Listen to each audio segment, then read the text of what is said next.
Okay, New York City. Christopher Leon Johnson here. Bought this book. I got it signed. Took a picture with the man, Mr. Andy Shalal from Bus Boys and Poets Cafe. Great conversation. Linda Sarso hosted the event. But I want to give my opinion because Linda Sarso, we had a off the record conversation about the situation, and she was happy about that we're here. Like, I'm here, she's here, because if you know what happened recently, this guy riding his bike, blowing the red light. Look at this shit, blowing the red light. If you know what happened today on the 10th of September, and the time now it's almost 7:40, it's almost 7:30, is that Mr. Charlie Kirk has unfortunately been assassinated by unknown gunmen. No, they allegedly caught the gunman. It's just a little update. This is my opinion, right? I'm about to hit House Street right now. This is my opinion about this, right? This is something where it's sad that this event occurred, and it's a lot to comprehend because the way that Mr. Charlie Kirk was unfortunately assassinated, this is something that even the most trained security professionals couldn't prevent because of the fact that somebody dropped the ball here. Because this is something where, like, if you know, like, somebody dropped the ball, and we don't know who to really blame, but the truth of the matter of fact is that somebody dropped the ball. Was it the man that ran the show, Charlie Kirk? Because I think he got real complacent when it came to his security measures, because he usually just go to colleges, and colleges have a certain, like New York City colleges, security screening is really, really different, where to go inside a college, you got to go to a security check in New York City, right? But a lot of majority of colleges, especially out of the States, they don't have the security measures like the New York City colleges do. And this is something where, this is my opinion, right? And I'm not here to disparage the dead, and I'll never do that. Is that if Charlie or the people that run the logistics of his events actually had a real security plan in place and proper security measures for their client or their principal, which was Mr. Charlie Kirk, I think that he'd have been alive right now. I think that he would have been alive.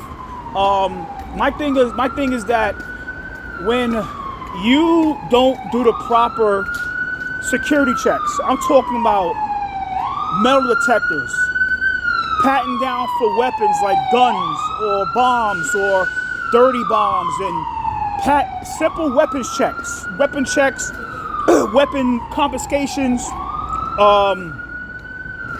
This is what happens. Now, people saying that this came from a long-range shot.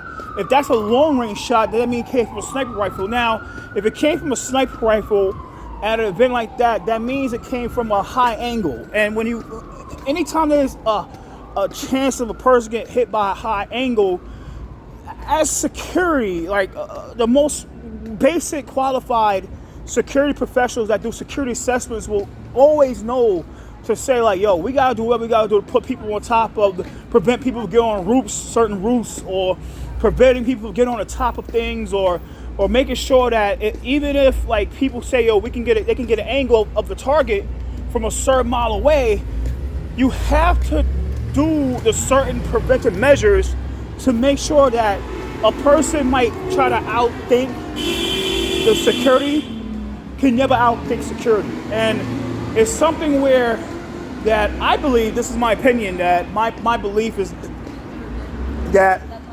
this was a real preventable attack. If I was his security director, because he's not here no more, but if I was in that position of doing logistics, right?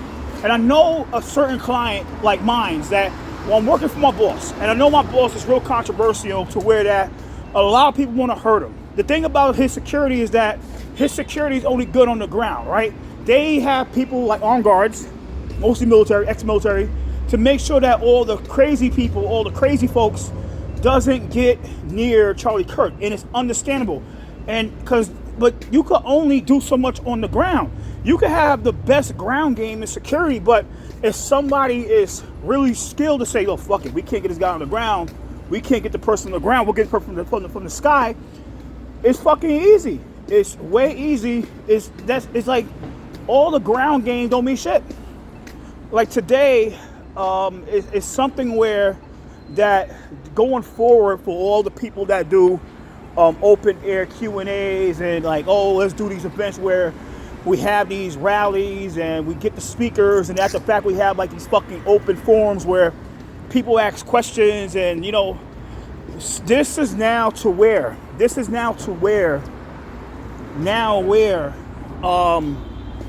something now where that all the guys that do this stuff, like Myron Gaines, I watch his stuff, Myron Gaines and the Brandon Straka's and the Brandon Straka's and the, I don't know, life how it is on the bike lane.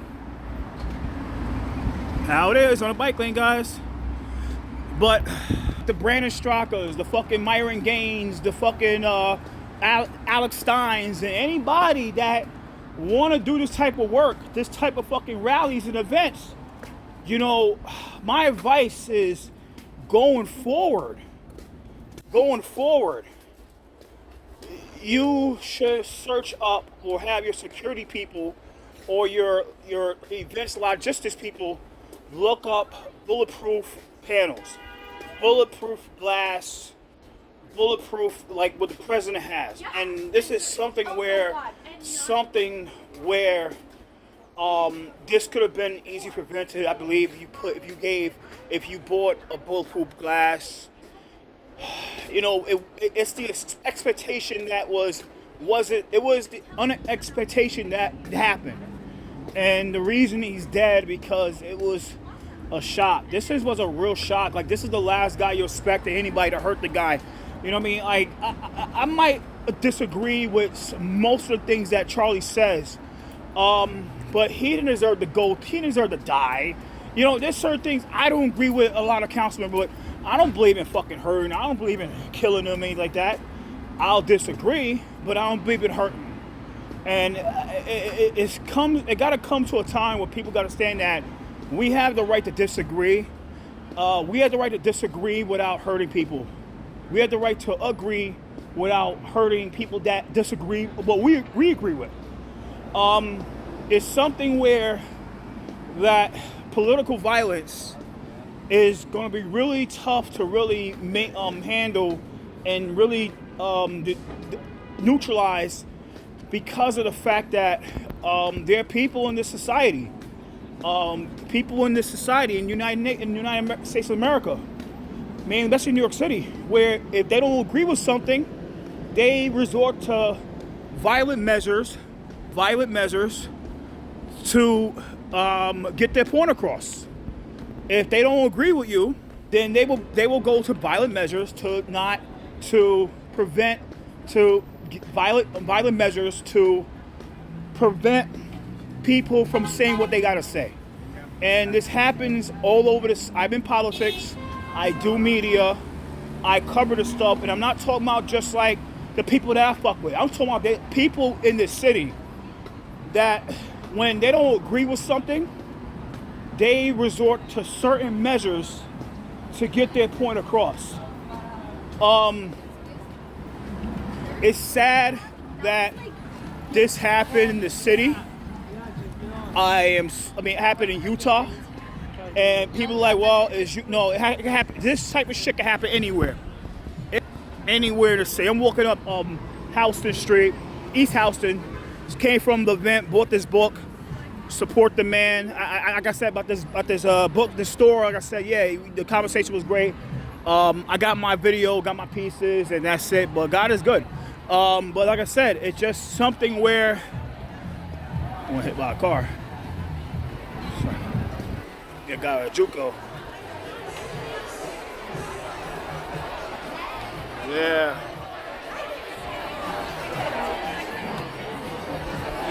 Sorry about that, guy.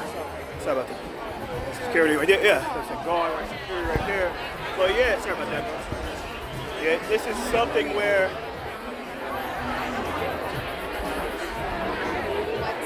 This is a private event or what? Yeah, I'm not here to.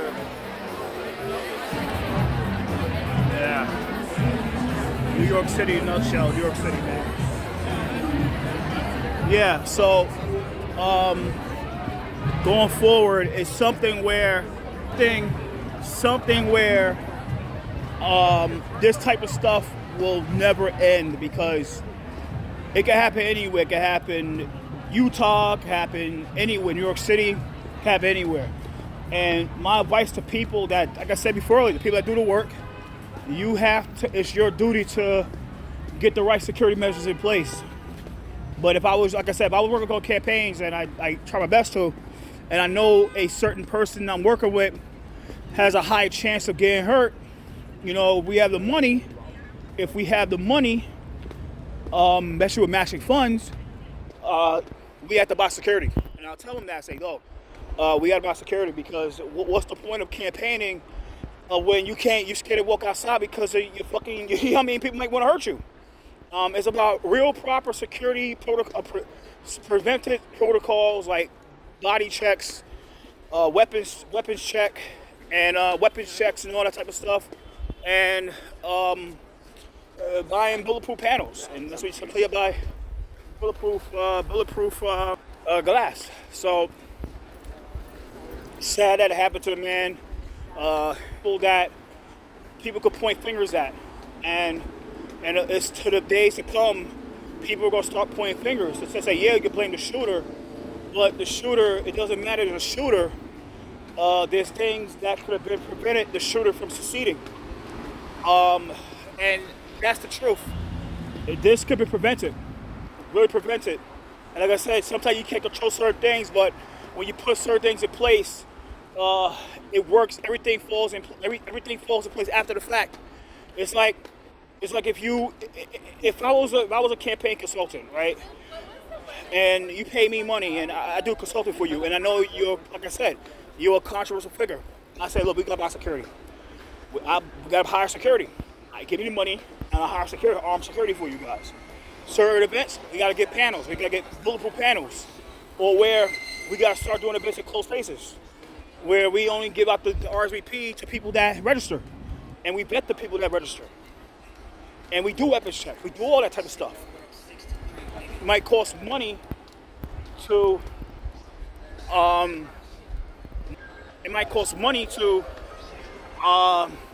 get this work completed, but it saves the money you spend is the money that it can save your life and other lives. You know what I'm saying? No, once you change your signal. That's what it is. People don't want to hear it, but it's the truth. You know what I mean? Oh, shit, I'm hit by a car, boy. It's crazy. But yeah, it's something where that this could have been prevented, guys. Really prevented. So, got to head home, get on the F train, go home right now, take the F to the F to the C and A train, and then now I'm home. But sad shit, yo, real sad, yo. Really, really sad. So about to log off here. Take care. And happy.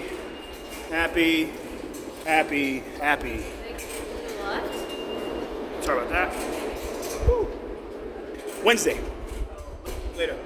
What the fuck?